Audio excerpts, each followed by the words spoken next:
Alright, wife. New recording, but same day. I feel like I'm on a roll. I was doing those ones pretty snappy, so I'm gonna see if I can keep that going. Alright. Chapter 21 is titled The World of Dreams.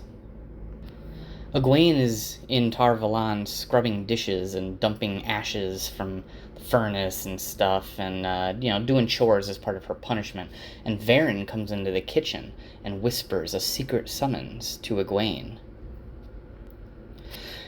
After she's done with her chores, she wanders in the Brown Aja corridors trying to find Varen's study, and notes it's pretty dusty feeling and there's not a lot of decorations. They're very bookish.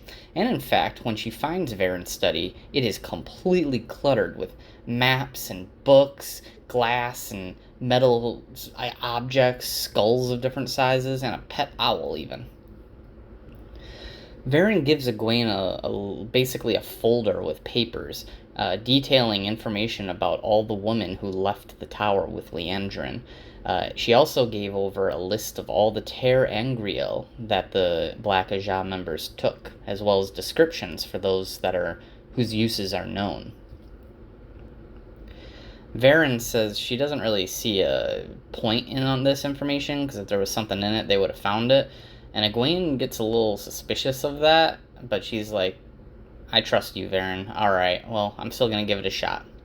Varen then starts talking about Egwene personally, and talks about dreamers.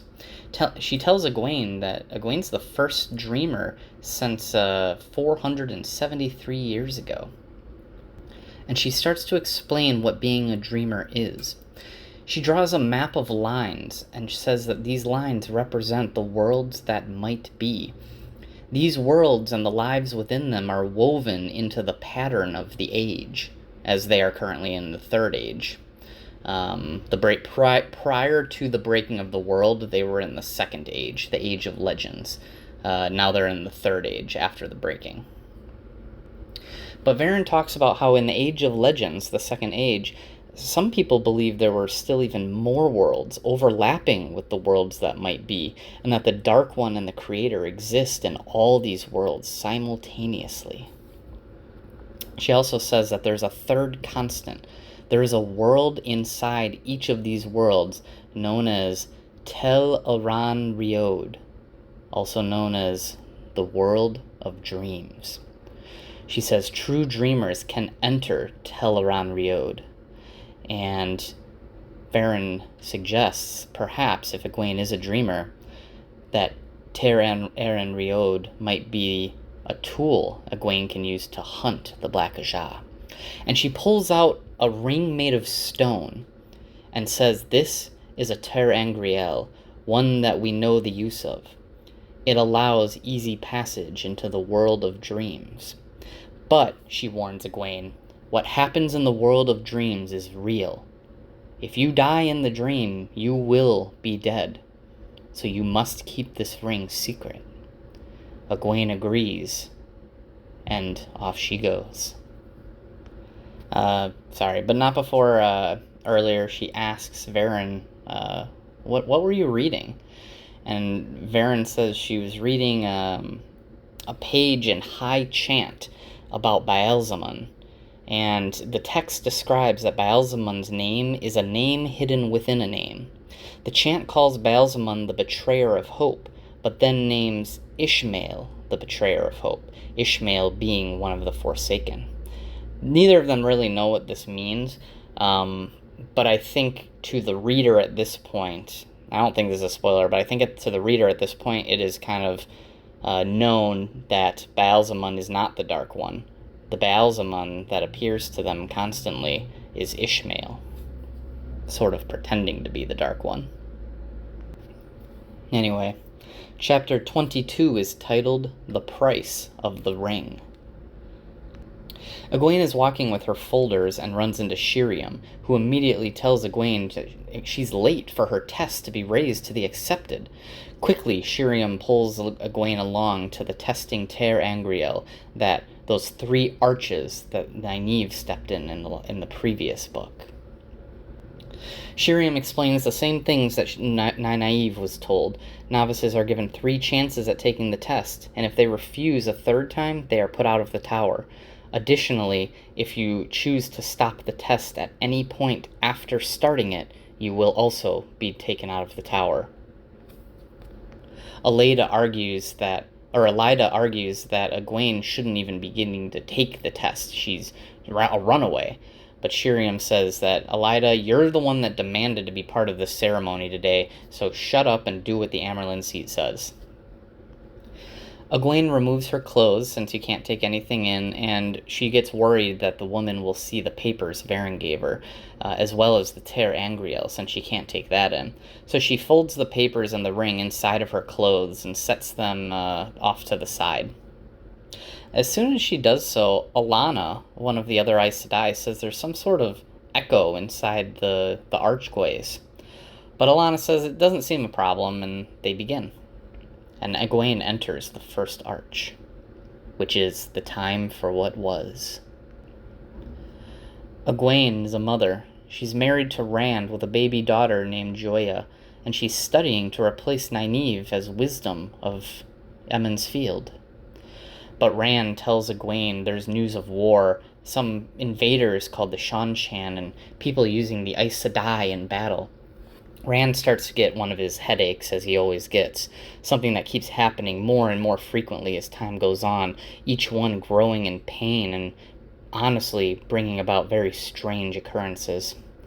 Egwene walks up to Rand, trying to heal him, and the arch appears, the Silver Arch, and she hears the words, "The way back will come but once." She heads towards the arch, and Rand suddenly screams, the headache bringing him to his knees in pain. He screams, "Egwene, help me! Help me ease this pain!" And Egwene tells herself she can't help and runs through the arch. As she comes through, Shiriam pours a chalice of water over Egwene's head, washing her clean of any sin she committed in there. She asks Shiriam if what happened in there was real, and Shiriam responds, "No one knows, but the danger certainly is." Now you will go through the second arch, the arch for what is. And remember, the way back will come but once. Once she goes through there, she finds herself in a very beautiful dress inside the palace of Andor. The entire city is in ruins, and Trollocs patrol the city.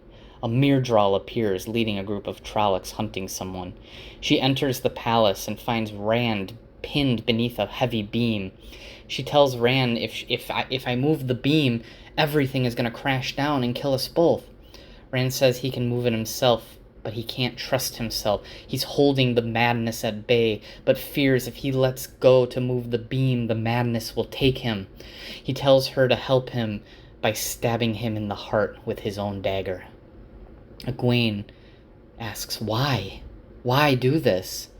And Rand tells her that if he's still alive when the Myrddraal find him, they have the means to turn him to the shadow. The Silver Arch appears. Egwene runs for it, crying as Rand screams at her to help him. Again, water is poured over Egwene as she exits the arch, washing her clean of any sin she may have committed. Egwene asks Shiriam if Myrddraal and the Dreadlords really could have turned a person to shadow against her will, and Shiriam tells her, well, yes, 13 Dreadlords weaving the one power through 13 Myrddraal could turn any channeler to the shadow, regardless of their desire. And Egwene thinks to herself, Liandrin left with 12 others, for a total of 13. But she must continue, and Egwene enters the final arch, the arch for what will be. Inside the arch, she finds herself wearing a 7-striped stole on her shoulders, the stole of the Amyrlin seat, and a keeper from the Green Ajah. Elida in the tower, as they all gather in a room, Elida calls for a prisoner to be brought in, and 12 Aes Sedai drag in Rand al'Thor. Elida states that Rand has proclaimed himself the dragon reborn and can channel, and that Egwene must pronounce the sentence of gentling. Egwene refuses to gentle him, and Elaida calls for her to be taken for treason. Her keeper knocks Egwene unconscious. Egwene awakens in a room full of 13 Aes Sedai, and 13 Myrddraal enter the room. Egwene embraces the one power before they can shield her, blasting her way out of the room and escaping, noting that one of the Black Sisters was Elaida's closest confidant, which means Elaida could be Black Ajah herself. As she escapes, she comes across her keeper, who has been stilled. The keeper tells her Rand has been taken to the traitor's court for gentling. Egwene is sure that Elaida must have taken over as Amyrlin and ordered this. But then, with a slight twinkle in her eye, she tells her keeper, "You know, I never held the oath rod when I became Aes Sedai." And she sets off towards the traitor's court and sees Rand about to be gentled. But could she stop it? With the great power that Egwene has compared to the other Aes Sedai of this age, she could. And as she considers what to do, the arch appears. Egwene thinks to herself, there's still time. I still have time to rescue Rand. And as she thinks this to herself, she hears voices in her mind and from the arch shouting that they cannot hold it any longer. That something is going wild as another woman orders everyone, hold it open, damn it. Egwene tears herself away from the balcony where she stands and dives through the archway which has begun flickering into and out of existence. The chapter ends. Chapter 23 is titled Sealed. Egwene leaves the arch, has water poured over her, cleansing her of her sins, and shouts, "Why is there no option but for me to abandon Rand again and again and watch him die?" The Aes Sedai seem surprised at her anger, and Shireen tells them Egwene appears unharmed. She gathers that something went wrong during this test. The arch should not have come in and out of existence like that. Something didn't work, and the Amyrlin, Suan, vows to figure out what went wrong before she leaves. Shiriam hands Egwene the Great Serpent Ring, the symbol of the Aes Sedai. And then Alanna starts explaining to Egwene what happened after she asks. There was a reverberation, the same one in the beginning, but it came back 1,000-fold, as if it was trying to sever all of them from the power and cease them from channeling. Alanna says she will seek her own punishment from the Amyrlin for not bringing up that there was a problem more strongly in the beginning. And she says, the only time I've ever seen something like this happen was when a Ter Angriel was used in the same room with another one that was related to it. Egwene thinks back to her ring. Egwene then asks Alanna, who is Green Ajah, what does it mean to be a Green Ajah anyway? And Alanna explains, you must love men. But not in that way. You see, the Green Ajah welcome men unlike the Red, but we are also known as the Battle Ajah. And we are the Ajah that stand ready to face the Shadow Spawn armies at the last battle at Tarman Gaiden. The Amyrlin approaches them, and Alanna immediately asks for a punishment. And the Amyrlin says, I'm not punishing you for this. This isn't something that you could have controlled. And Alanna says, I want to work in the kitchen, and talks them into it. And so it is agreed. Egwene goes into Nynaeve's room and finds Elaine sobbing into Nynaeve's lap, but Elaine has a great serpent ring on her hand. She says, I couldn't be that awful, and Egwene breaks down and cries beside her. Nynaeve, with both of them crying on her lap, tells them to hush, and that it will ease with time. Chapter 24 is titled Scouting and Discoveries. I like this chapter a lot.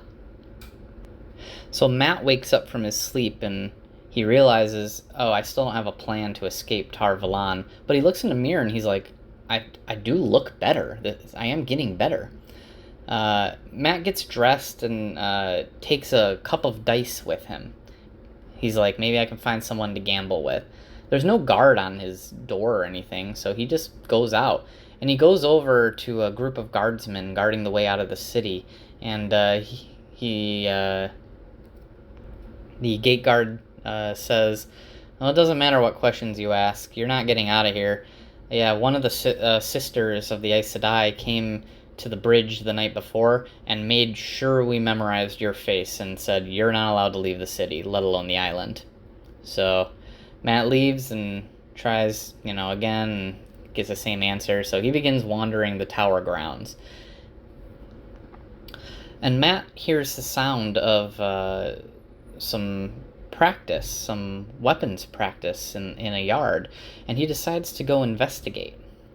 Matt comes upon a bunch of warders that are teaching students how to fight with practice swords, and then he also sees a crowd of Aes Sedai and Accepted that are watching two of the students sparring. And Matt sees the women are watching Gawain and Galad, Elaine's brothers. And the warder, as Matt comes up, decides to give them a break. Gawain and Galad see Matt, and they ask him if he's here to finally learn the sword. And Matt says, no, I'm not here to learn the sword. And Gawain's like, well, everyone can do with knowledge of the sword. And Matt's like, I don't need a sword. I could do just fine against both of you with my quarterstaff. And they're like, okay. And Matt's like, you want to wager on it? And they're like, I'm not wagering with you. You were sick in bed for God knows how long. Like, it wouldn't be fair. And he's like, I'll tell you what. I'm going to take both of you at once. I will put up, and he offers up some silver coins. And they're like, I'm not betting, or Galad is like, I'm not giving you silver coins. I'm not betting silver coins. It's not right. I'm a trained swordsman. You're just a dude. And one of the warders that was training them comes up and says, you're going to disrespect him like that? Here, I'll match the bet. Go into the yard now. You're doing this.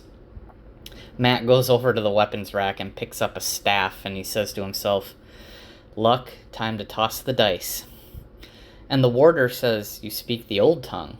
And Matt realizes he didn't say that in English. He said it in the old tongue, another language. And I'm actually going to read the battle. It's not long, but I think it's really interesting. It's only like a page. Galad hesitates upon Matt taking it and says, all right, it's done. Let's put an end to this farce. The moment's warning was all Matt needed. As Galad rushed at him, he slid his hands along the quarterstaff and pivoted. The end of the staff thudded into the tall man's ribs, bringing a grunt and a stumble. Matt let the staff bounce off Galad and spun, carrying it on around just as Gawain came within range. The staff dipped, darted under Gawain's practice sword, and clipped his ankle out from under him. As Gawain fell, Matt completed the spin in time to catch Galad across his upraised wrist, sending his practice sword flying. As if the wrist didn't pain him at all, Galad threw himself into a smooth rolling dive and came up with his sword in both hands. Ignoring him for a moment, Matt did a half-turn, twisting his wrists to whip the length of the staff back beside him. Gawain, just starting to rise, took the blow on the side of his head with a loud thump, only partly softened by the padding of hair. He went down in a heap. Matt was only vaguely aware of an Aes Sedai rushing out to tend Elaine's fallen brother. He thinks to himself, I hope he's all right. He should be. I've hit myself harder than that falling off a fence. He still had Galad to deal with, and from the way Galad was poised on the ball of his feet, sword raised precisely, he had begun to take Matt seriously. Matt's legs chose that moment to tremble. Light, I can't weaken now, he thought. But he could feel it creeping back in, the wobbly feeling, the hunger as if he had not eaten for days. If I wait for him to come to me, I'll fall on my face. It was hard to keep his knees straight as he started forward. Luck, stay with me. From the first blow, he knew that luck, or skill, or whatever had brought him this far, was still there. Galad managed to turn that one with a sharp clack, and the next, and the next, and the next, but strain stiffened his face. That smooth swordsman, almost as good as the warders, fought with every ounce of his skill to keep Matt's staff from him. He did not attack. It was all he could do to defend. He moved continuously to the side, trying not to be forced back, and Matt pressed him, staff a blur. And Galad stepped back again, wooden blade a thin shield against the quarterstaff. Hunger gnawed at Matt as if he had swallowed weasels. Sweat rolled down into his eyes, and his strength began to fade as if it leached out with the sweat. Not yet. I can't fall yet. I have to win. Now! With a roar, he threw all his reserves into one last surge. The quarterstaff flickered past Galad's sword, and in quick succession struck knee, wrist, and ribs, and finally thrust into Galad's stomach like a spear. With a groan, Galad folded over, fighting not to fall. The staff quivered in Matt's hands on the point of a final crushing thrust to the throat. Galad sank to the ground. Matt almost dropped the quarterstaff when he realized what he had been about to do. Win, not kill. Light, what was I thinking? Reflexively, he grounded the butt of the staff, and as soon as he did, he had to clutch at it to hold himself erect. Hunger hollowed him like a knife reaming marrow from the bone. Suddenly he realized not only the Aes Sedai and Accepted were watching, all practice, all learning had stopped. Warders and students alike stood watching him. The warder that was training them, Hamar, moved to stand beside Galad, groaning on the ground trying to push himself up. The warder raised his voice to shout, "Who was the greatest blade master of all time?" And from the throats of dozens of students came a massed bellow, "Jerram, Gaiden!" "Yes!" Hamar shouted, turning to make sure all heard. During his lifetime, Jerram fought over 10,000 times in battle and single combat. He was defeated once, by a farmer with a quarterstaff. Remember that. Remember what you just saw. Alright, that's all for the reading part. I absolutely love that portion. Really humbling Galad and Gawain. Matt collects the wager that he made from Galad and decides he's going to keep the staff. The warder asks, "Where are you from, lad?" And Matt tells him, "Manatharin," before correcting himself to say, "I mean the Two Rivers." And Matt hobbles back to the tower.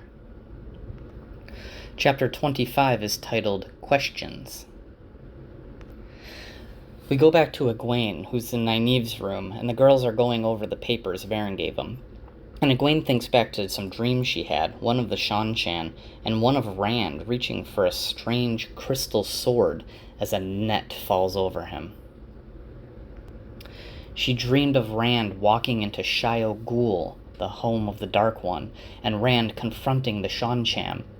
She dreamed of Perrin with a falcon and a hawk, both of which Egwene is sure represent different women, but the hawk was holding a leash and trying to fasten a collar around Perrin's neck. She also dreamed of Perrin with a very bushy beard, leading a pack of wolves. And Matt, she dreamed of as well, placing his own eyeball on a balance scale and hanging by his neck from a tree.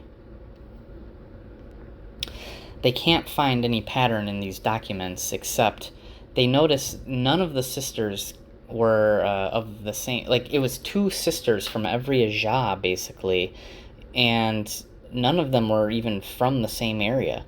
It was too perfect. They had to have chosen these different women to make sure there was nothing like, which in itself is a clue. And what that tells them is they had a pick of people. So there must still be black sisters in the tower.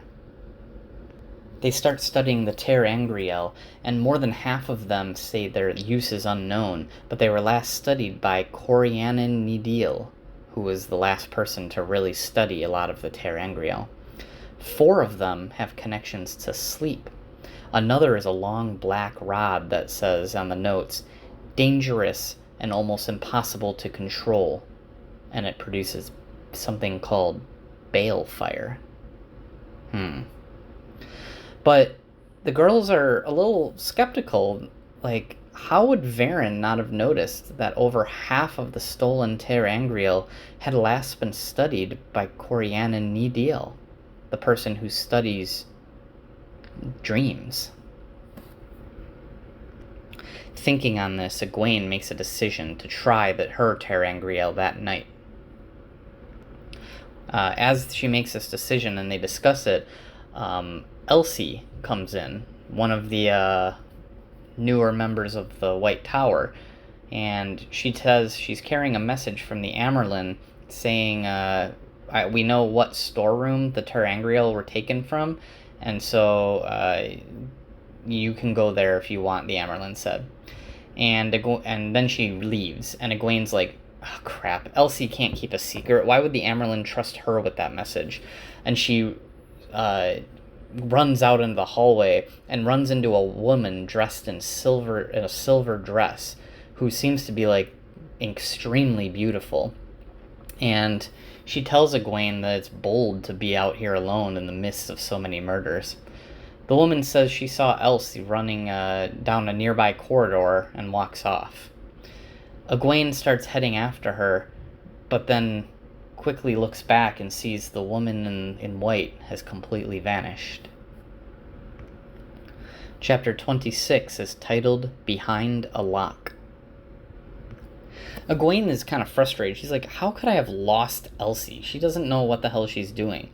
So she searches some rooms, and Elaine and Nynaeve catch up, and they're like, we haven't found her either. So he's like, all right, I did meet this lady in white, maybe an Aes Sedai, and they're like, whatever, we have other stuff to do. Let's go look at the storeroom where the ter'angreal were.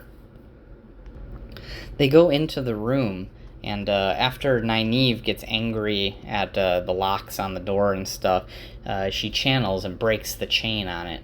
And they find a bag of personal belongings for each of the 13 sisters that fled the tower. There's really nothing inherently of value in any of these piles, but it seems every single one of them had something in their possession related to Tyr, like a book or a note or a picture. And so it seemed obvious where they're heading, to Tyr in the south. Nynaeve fears this may be a trap because it's too obvious that they're heading there. But Egwene says, well, maybe I can find us an answer in Tel Aran Riod, the world of dreams, tonight. But first, we have kitchen duty. More punishment. Chapter 27 is titled Tel Aran Riod. The girls decide that Egwene will go into the world of dreams alone while the other two watch over her body, since she'll presumably be helpless while she's in there. They also don't know if the ring would even work for two people. And so after hours and hours in the kitchen, they go and Egwene falls asleep in the room. And she finds herself in a very hilly area that seems quite beautiful, but remembering what Varen said, she decides, I need to be careful. She tries to grab Saidar just to see if she can hold the one power in the world of dreams, and finds she can, in fact, channel here. She takes a step forward, and suddenly the world shifts around her, and she finds herself in an inn.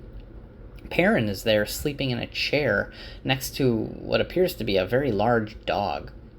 After a moment, Egwene realizes it's a wolf, not a dog. The wolf sees her and gets ready to attack.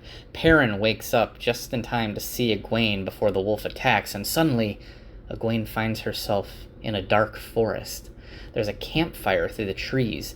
She heads towards it and sees Rand at the campfire.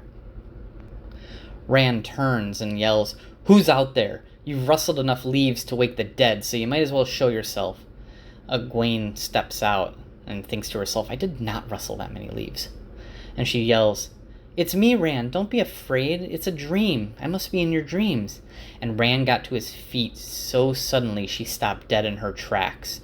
And he seemed way larger than she remembered, and a touch dangerous, perhaps more than a touch. And his blue-gray eyes seemed to burn like frozen fire. "Do you think I don't know it is a dream?" he sneered. "I know that makes it no less real. He stared angrily out into the darkness as if looking for someone. "How long will you try?" he shouted at the night. "How many faces will you send? My mother, my father, now her? Pretty girls won't tempt me with a kiss, not even one I know. I deny you, father of lies. I deny you." "Rand," she said uncertainly, "it's Egwene. I am Egwene." There was a sword in his hand suddenly out of nowhere. Its blade was worked out of a single flame, slightly curved and graven with a heron. "My mother gave me honey cake," he said in a tight voice, with the smell of poison ranked on it. "My father had a knife for my ribs. She offered kisses and more." Sweat slicked his face. His stare seemed enough to set her afire. "What do you bring?" "You are going to listen to me, Rand al'Thor, if I have to sit on you." She gathered Saidar, channeled the flows to make air hold him in a net.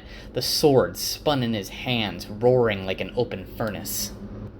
She grunted and staggered. It felt as if a rope stretched too tight had broken and snapped into her. Rand laughed. "I learn, you see, when it works." He grimaced and started towards her. "I could stand any face but that one. Not her face, burn you!" The sword flashed out, and Egwene fled.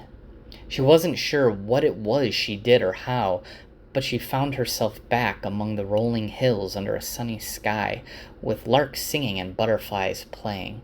She drew a deep, shuddering breath. "I've learned what?" she thinks to herself.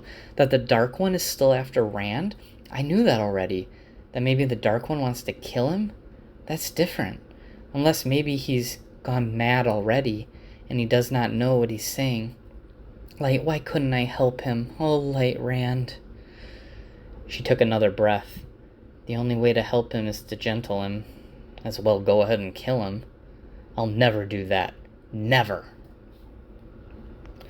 Egwene then remembers her mission, trying to find stuff out about the Black Ajah, and so she takes a step, and suddenly she's in a great hall filled with red stone columns, and there's a very ugly woman there named Sylvie. And Sylvie starts talking about Baalzamon and the great crystal sword that can be seen in the hall. Egwene sees that the sword, Kalendor, is guarded by a complex weave of the One Power, made by both Saidar and Saidin. She can hear footsteps in the hall. "Someone's coming to look at the sword," Sylvie says. Egwene needs to leave. She tries, but doesn't seem to be able to. Sylvie offers to help, touches the stone ring, and Egwene wakes up in agonizing pain. Egwene calms down after a while and tells the others what she saw, only omitting the information about Perrin's wolf. The great hall that she saw and Kalendor point to Tyr yet again, and so it seems there's no other choice. Spring the trap the Black Ajah is setting and see who they can catch. Elaine says she needs to send a letter to her mother, Queen Morghese. She can't just go running off again. And Nynaeve says, "Well, I think I know the perfect messenger." Chapter 28 is titled A Way Out. Egwene, Elaine, and Nynaeve enter Mat's room and start asking him, "Oh, how are you? Are you feeling better?" Asking do you feel healthy? Are you eating enough? And Mat gets very suspicious. He says, "I feel fine. Why are you visiting me? What do you want?" Elaine takes the smile back onto her face and smiles very sweetly at him and says, "Well, I was hoping you'd carry a letter to my mother in Caemlyn." Mat does not want to do this, and Egwene seems to understand this, and so they take turns trying to make him feel guilty. "Oh, we cared for you while you were sick. Oh, you should be glad to see something of the world," and Mat gets tired of it. Mat tells them, "Stop playing games with me. The Amerlin said I'm not allowed to leave the city, so what are you all getting at? If they can change, you know what, I'll tell you what, if you can actually get the guards to let me out of the city, fine, I'll carry your stupid letter. Whatever." The girls retreat into themselves to discuss it, and they hold out a letter for Mat. Mat looks at it and says, and reads it, and it says, "The bearer of this letter acts in the name of the Amerlin seat and should be obeyed in all things." Matt wants to know how they got it and if it's real, and the girls tell him it's real, and that should be sufficient to get you through. And Matt's like, "Well, burn me. All right. Guess I'm taking this letter to Camelin for you." Elaine starts giving him a little information about Camelin just so he knows what to expect, and eventually they leave, and Matt's thinking to himself, well, I'm glad I have a way out of Tar Valon at least. Chapter 29 is titled A Trap to Spring. We go back to the three girls who are in the kitchens helping prepare the lunch for the people in the tower. And Sue-Ann comes in, and Nynaeve is like, "It's about time Sue-Ann contacted us again so we could tell her about what we learn and what we plan to do." And they go through this actually really funny sequence where Sue-Ann's trying to like not make it obvious that she's trying to talk to the girls. It's like a whole thing. But anyway, Egwene and Elaine get dragged off, and so by the lady of the kitchen, and Nynaeve gets to talk to Sue-Ann directly. Sue-Ann says, "There's news that couldn't wait, so I had to come down here. We found another gray man lying dead in the bed." Nynaeve starts telling her about Elsie and the things they found in the storeroom, but doesn't talk about the world of dreams. Sue-Ann looks questioningly at Nynaeve and says, "I didn't send Elsie, and everything that belonged to the Black Sisters had already been burnt." Obviously, this makes it much more obvious a trap. Nynaeve says we're going to spring it. The Amerlin says she'll provide gold and asks if Elaine will be joining. And Nynaeve's like, and and Sue-Ann's like, "Yeah, I know you told her." But they're like, "Yeah, we want her to join." So Sue-Ann's like, "Very well." They're running out of time, but Nynaeve asks one more question. "What is Kalendor?" Sue-Ann gets pale and looks visibly shaken by this question and says, "Kalendor is one of the most powerful Sa-Angriel ever made. The only one who can touch it is the dragon Reborn. It's one of the signs mentioned in the prophecies. The High Lords of Tyr keep it in the stone, stopping the dragon from getting it, specifically so he cannot use it to break the world again.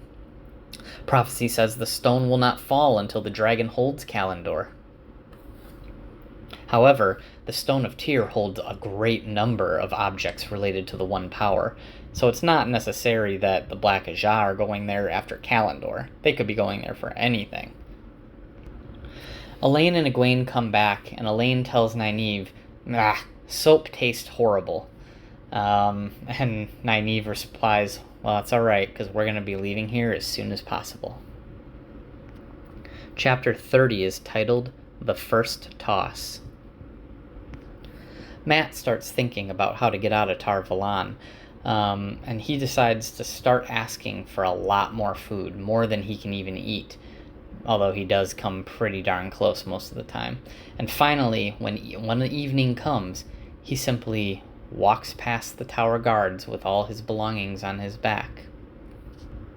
He goes into a tavern to gamble to get some money for the trip. Matt knows he's lucky, but tonight he seems to be winning every single toss of the dice. After a while, he realizes it must be the influence of the dagger that makes him this lucky. He was always lucky, but can't remember being this lucky before. A fever grips Matt, and he gambles more, going from tavern to tavern as the people there get tired of gambling with him because he keeps winning and taking all their money. Eventually, he almost gets into a fight with someone accusing him of cheating, and so he uses their dice instead of his, and still rolls perfect dice almost every time. And by the end of it, Matt realizes he's won a fortune. Enough to live off of for ages. But it's almost dawn, and so Matt heads to the docks and realizes he's being followed. He hides in a dark alley, and men following him lose him. He climbs onto a roof and starts making his way to the docks and is attacked again. He kills a man by throwing him off of the roof, Matt's own fall broken by the body of the man that attacked him. Matt realizes he needs to sit down and steady his legs before keeping going after his kill, and enters a inn called The Woman of Tanchico. Chapter 31 is titled The Woman of Tanchico. Matt enters the inn and finds there's a gleeman reciting on the stage. It's Tom. Tom's so surprised, he actually pauses his tale because, which is surprising because very few things could startle Tom enough to break his show. Matt notes Tom looks sad for some reason. Matt sits down and orders 2 drinks, one for him and one for Tom. Tom finishes his tale on the stage and joins Matt for the drink. Matt realizes Tom's already drunk. The serving girl that brought him the drinks berates Matt for giving Tom more wine, saying she wouldn't have even brought it if she knew it was for him.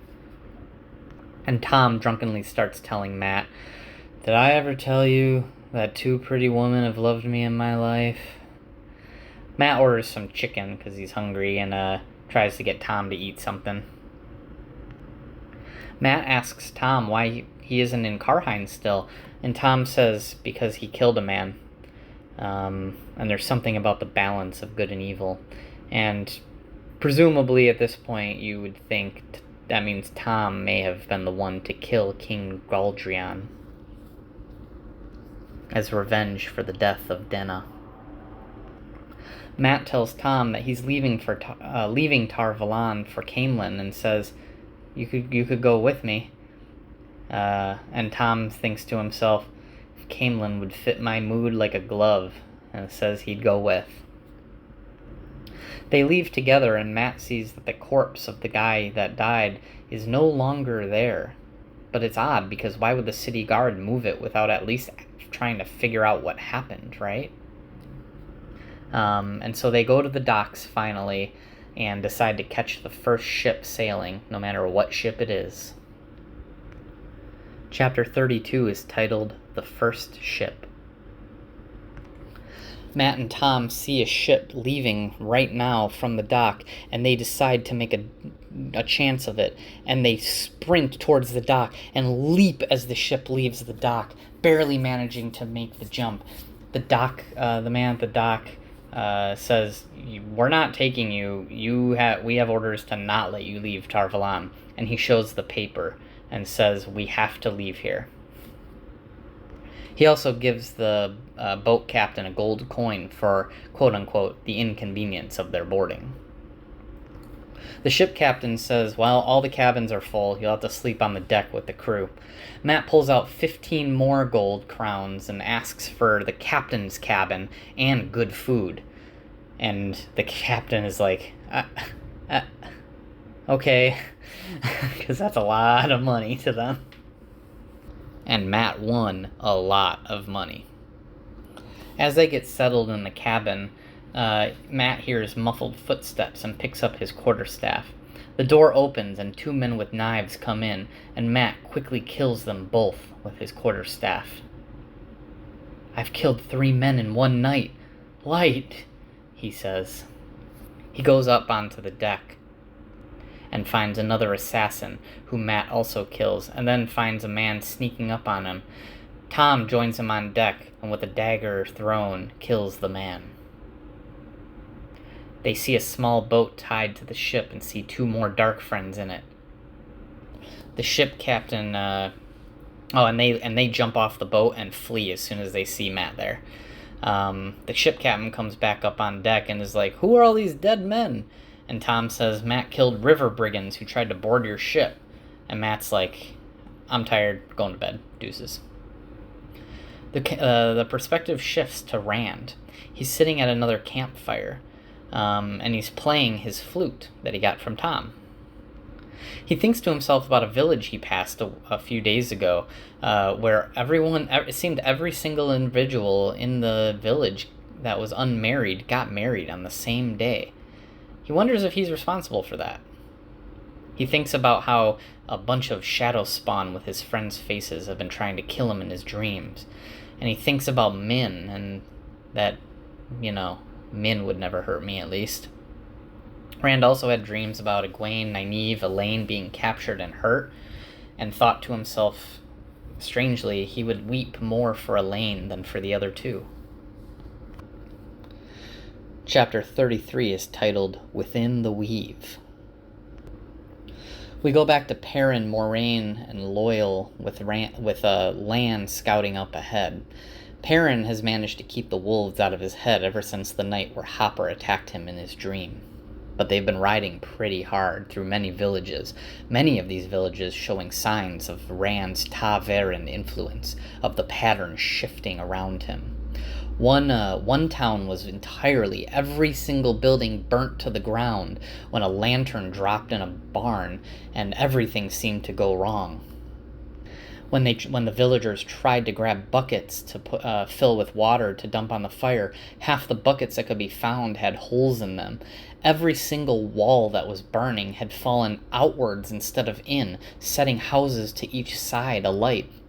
Timber from the inn, by some miracle, tumbled as far as the main well in the square, so surrounding it so that no one could draw any more water from the well to fight the fires. And houses had fallen right on top of 3 other wells in the village. And the wind even seemed to shift, fanning the flames in every single direction. And Moiraine, with like a face made of cold iron, just stared at the people that told her the story, and they all knew what caused it. The pattern was shaping itself around Rand, and chance itself ran wild. In another town, a spring that was gone out many years ago suddenly began flowing again, finally bringing water to the village. In another town, all the wells went dry overnight. In yet another, everybody seemed to get angry suddenly and started murdering each other, and it took 3 murders before everyone was shocked back to their senses. Crops failed in another town, but the mayor found sacks of gold buried in his garden and shared it with the town so no one would go hungry. So much good and ill warping the world around them clearly indicated the route that Rand must take. And Perrin wonders, why all these terrible things too? And Moiraine explains, well, the pattern is not good nor evil. There has to be a balance between the two. For every good deed, there is an evil. For every good reaction, there is a negative. So yes, Rand caused the wells to spring forth with water and caused many people to fall in love. But he also did cause the other wells to go dry and fires to engulf towns. Equivalent exchange, right? They reach yet another village, and as they approach, Perrin sees a man in a cage in the middle of the town square. It's an Aiel man. He sees children throwing stones at the caged man, and he's disgusted by the fact that the adults in the crowd are doing nothing to stop them. But it isn't theirs to deal with at the moment. They go to the inn, and everyone's surprised to see an Ogier, as always, and stuff like that. And he says, "Oh, we've had a very interesting day or two. Apparently the local Lords Orban and Gon, 2 hunters for the Horn, fought 20 Aielmen. They lost 6 of their people, and the rest were injured, but all the Aiel were killed except the one that was captured." Lan is very skeptical. 12 of you fought 20 Aiel? And obviously false, according to Lan's tone. And Perrin thinks of, instead, Min's viewing. Min saw next to Perrin an Aiel man in a cage and called it a turning point in his life. And that's all that Perrin can think about. Until Lord Orban mentions there are white cloaks in the village, putting Perrin immediately on his guard. They're shown to their rooms, and Perrin sees a young woman staring at him and thinks, most people stare at Loial or Moiraine. Why would someone be staring at me? Chapter 34 is titled A Different Dance.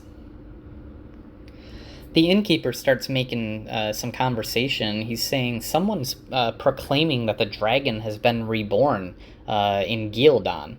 And Moraine thinks he's talking about a false dragon, but the innkeeper's like, no. A man is preaching that the dragon is coming. And from the context, they realize, oh no, that's Massima, one of the soldiers from the Shinarans. He must be taking on the role of a prophet for Rand, turning people to his cause. Perrin goes to his room and starts unpacking, thinking about this woman with black hair in the common room that was staring at him, as well as the Aiel in the cage.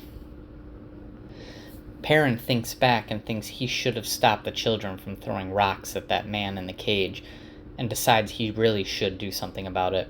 He buckles his axe onto his belt and leaves the room.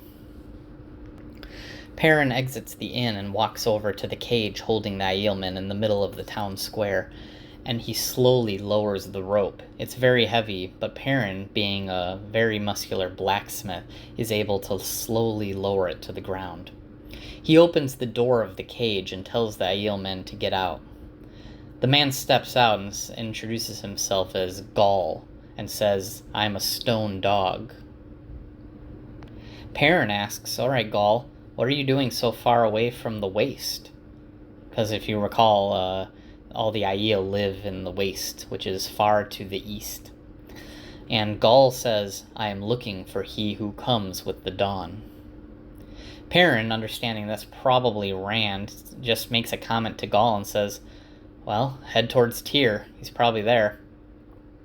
Suddenly, the town square is flooded, White Cloaks realizing that Gaul is free, and they attack. Gaul and Perrin fight them off, and Perrin realizes, if every Aiel fought as well as Gaul is, there is no way that Lord Orban's tale is true. He is way better than that guy. Gaul talks to them as they fight, and says, "Actually, there were only 2 of us. Sarian and I were careless." And then Gaul runs off into the night, thanking Perrin. Perrin looks around, and then he sees a girl running towards the inn, the black-haired woman from earlier. Lan suddenly appears in the square and demands to know if there's anyone who can connect this Aiel's escape to Perrin.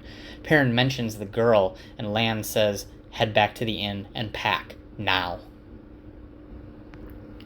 The only thing I forgot to mention was, as Perrin was talking to Gaul, and talking about he who comes with the dawn, Gaul mentions that they also have a prophecy about the he who comes with the dawn. It is said that when the stone of Tyr falls, the Aiel will leave the threefold land at last. Additionally, when this happens, the Aiel will be changed and find again what was theirs and was lost. We don't know what these things mean yet, but they seem to be prophecies of the Aiel people. Chapter 35 is titled The Falcon. Perrin goes into the inn and tells Loyal, "We're leaving, meet us at the stable as quick as you can," and then starts to pack. Loyal kind of grins and is like, "It's just like old times." And Loyal's like, "I'm just trying to remember the mood so I can write my book accurately. I have to like the adventure here if I wish to write of it." I love Loyal. The group heads towards the dock, and Lan negotiates with the captain to make the boat ready to leave right now. They pay the boat captain, and as they are exiting, or as the boat is pulling away, the woman from the inn, runs along the wharf and jumps onto the boat. She haggles with the captain a little bit as Perrin contemplates throwing her off the boat physically. The black-haired woman joins him on the rail of the boat and says, "I didn't think I'd be heading back to Ilion so quickly." Perrin asks if she told the villagers he freed Gaul, and she says she did not. Perrin wants to know if she's following him, and she says, "Well, I can tell that woman over there is Aes Sedai, and that man is her warder, and that guy's an Ogier. But I don't know what you are, and I don't like things I can't account for."